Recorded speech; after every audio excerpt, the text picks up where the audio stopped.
Hello, I hope all of you are going really well today and that Father God is blessing each and every one of you in your life, in your walk with Him. Today I'm going to read from the book of Sirach, which is in the Old Testament of the Ethiopian Bible, from chapter 27 through to and including chapter 30. Chapter 27. Many have sinned for a small matter, and he that seeketh for abundance will turn his eyes away. As a nail sticketh fast between the joinings of the stones, so doth sin stick close between buying and selling. Unless a man hold himself diligently in the fear of the Lord, his house shall soon be overthrown. As when one sifteth with the sieve, the refuse remaineth, so the filth of a man in his talk. The furnace proveth the potter's vessels, so the trial of a man is in his reasoning. The fruit declareth if the tree have been dressed, so is the utterance of a conceit in the heart of man. Praise no man before thou hearest him speak, for this is the trial of men. If thou followest righteousness, thou shalt obtain her, and put her on, and as a glorious long robe. The birds will resort unto their like, so will truth return unto them that practice in her. As the lion lieth in wait for the prey, so sin for them that work iniquity. The discourse of a godly man is always with wisdom, but a fool changeth as the moon. If thou be among the indiscreet, observe the time, but be continually among men of understanding. The discourse of fools is irksome, and their sport is the wantonness of sin. The talk of him that sweareth much maketh the hair stand upright, and their brawls make one stop his ears. The strife of the proud is bloodshedding, and their revellings are grievous to the ear. Whoso discovereth secrets loseth his credit, and shall never find friend to his mind. Love thy friend, and be faithful unto him, but if thou betrayest his secrets, follow no more after him. For as a man hath destroyed his enemy, so hast thou lost the love of thy neighbour.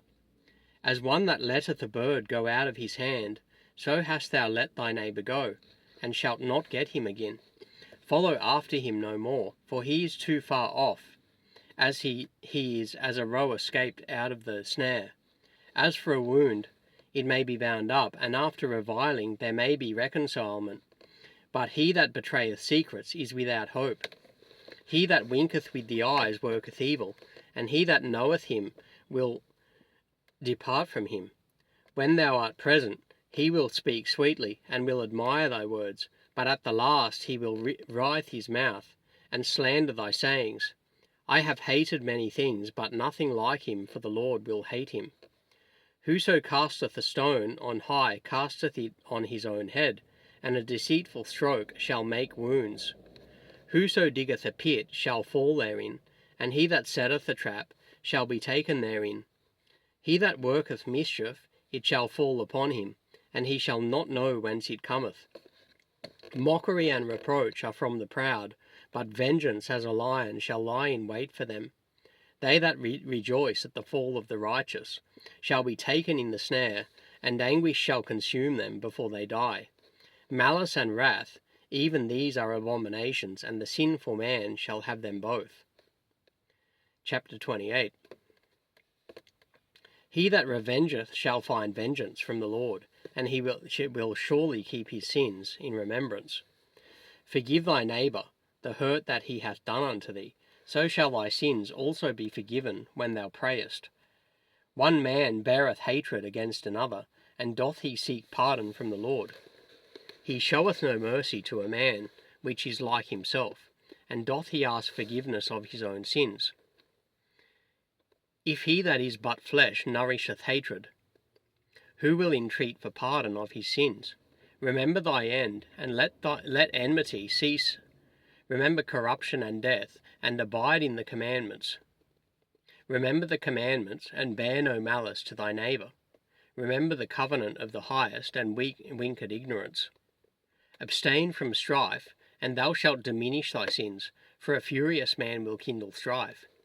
A sinful man disquieteth friends, and maketh debate among them that be at peace. As the matter of the fire is, so it burneth, and as a man's strength is, so is his wrath, and according to his riches his anger riseth. And the stronger they are which contend, the more they will be inflamed. And hasty contention kindleth a fire, and a hasty fighting sheddeth blood. If thou blow the spark, it shall burn. If thou spitteth upon it, it shall be quenched, and both these come out of thy mouth. Curse the whisperer and double-tongued, for such have destroyed many that were at peace. A backbiting tongue hath disquieted many, and driven them from nation to nation. Strong cities hath it pulled down, and overthrown the houses of great men. A backbiting tongue hath cast out virtuous women, and deprived them of their labours. Whoso hearkeneth unto it shall never find rest, and never dwell quietly. The stroke of the whip marketh marks in the flesh, but the stroke of the tongue breaketh bones. Many have fallen by the edge of the sword, but not so many as have fallen by the tongue. Well is he that is defended through the venom thereof, who hath not drawn the yoke thereof, nor hath been bound in her bands. For the yoke thereof is a yoke of iron, and the bands thereof are bands of brass. The death thereof is an evil death. The grave were better than it. It shall not have rule over them that fear God, neither shall they be burned with the flame thereof. Such as forsake the Lord shall fall into it, and it shall burn in them, and not be quenched. It shall be sent upon them as a lion, and devour them as a leopard. Look that thou hedge thy possession about with thorns, and bind up thy silver and gold, and weigh thy words in a balance, and make a door and bar for thy mouth. Beware thou slide not by it, lest thou fall before him that lieth in wait. Chapter 29. He that is merciful will lendeth unto his neighbour, and he that strengtheneth his hand keepeth the commandments. Lend to thy neighbour in time of his need, and pay thou thy neighbour again in due season. Keep thy word, and deal faithfully with him, and thou shalt always find the thing that is necessary for thee. Many, when a thing was lent them, reckoned it to be found, and put them to trouble that helped them. Till he hath received, he will kiss a man's hand, and for his neighbour's money he will speak submissly. But when he should repay, he will prolong the time, and return words of grief, and complain of the time. If he prevail, he shall hardly receive the half, and he will count it as if he had found it. If not, he hath deprived him of his money, and he hath gotten him an enemy without cause. He payeth him with cursings and railings, and for honour he will pay him disgrace.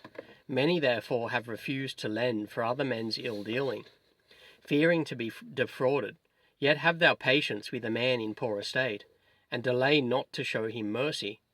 Help the poor for the commandment's sake, and turn him not away because of his poverty. Lose thy money for thy brother and thy friend, and let it not rust under a stone to be lost. Lay up thy treasure according to the commandments of the Most High, and it shall bring thee more profit than gold. Shut up arms in thy storehouses, and it shall deliver thee from all affliction. It shall fight for thee against thine enemies better than a mighty shield and a strong spear. An honest man is surety for his neighbour, but he that is impudent will forsake him. Forget not the friendship of thy surety, for he hath given his life for thee. A sinner will overthrow the good estate of his surety, and he that is of an unthankful mind will leave him in danger that delivered him. Suretyship hath undone many of good estate, and shaken them as a wave of the sea. Mighty men hath it driven from their houses, so that they wandered among strange nations. A wicked man transgressing the commandments of the Lord shall fall into suretyship, and he that undertaketh and followeth other men's business for gain shall fall into suits. Help thy neighbour according to thy power, and beware that thou thyself falleth not into the same. The chief thing for life is water and bread and clothing, and a house to cover shame. Better is the life of a poor man in a mean cottage than delicate fare in another man's house. Be it little or much, hold thee contented, that thou hearest not the reproach of thy house. For it is a miserable life to go from house to house, for where thou art a stranger, thou darest not open thy mouth. Thou shalt entertain and feast, and have no thanks. Moreover, thou shalt hear bitter words. Come, thou stranger, and furnish a table, and feed me of that thou hast ready. Give place, thou stranger, to an honourable man. My brother cometh to be lodged, and I have need of mine house. These things are grievous to a man of understanding, the upbraiding of house room and reproaching of the lender. Yeah, so that concludes my reading today of the book of Sirach. I've read from chapters 27 through to and including chapter 29. And I just cut it short due to time restraint today. But the next time I read from the book of Sirach to post on YouTube, I'll begin in chapter 30. God bless each of you, and all of you have a blessed day.